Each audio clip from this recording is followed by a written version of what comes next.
नया साल में दौलत भी जोड़ ले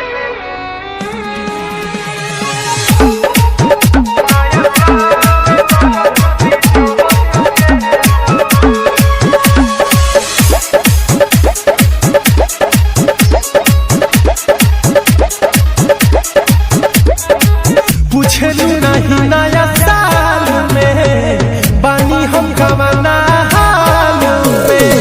पूछे नहीं नया साल में बानी हम कमाना हाल में। कोई गलती का हमारा के छोड़ देलू नाजुक दिलवा के तोड़ देलू।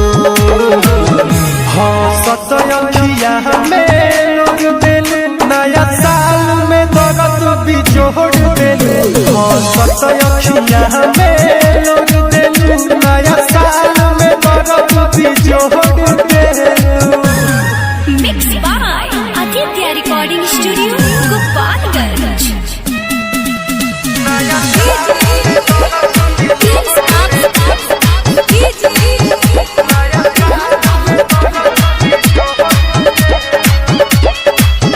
ओह साल के बाद याद पड़ता सब दिल में बेचैनी बढ़ता। भैनी बर्बाद तोहरे चलते प्यार के नाम से दिल डरता।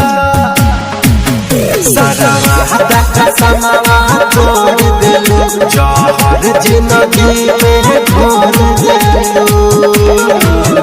हाँ सतयखिया में लोग देलू नया साल में दर्द भी जोड़ देलू। हाँ सतयखिया में लोग देलू नया साल में दर्द भी जोड़ देलू।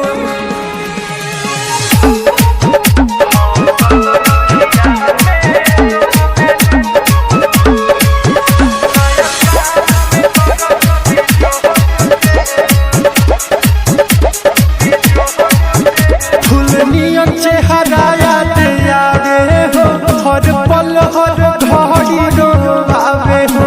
कसहु दीपक दीवाना सुनो मनवा के अपना मनावे हो। मुहावा तू हमसे मोड़ ले सत्यों से नाता जोड़ ले। हाँ सतयखिया में लोग देलू नया साल में दर्द भी जोड़ देलू। हाँ सतयखिया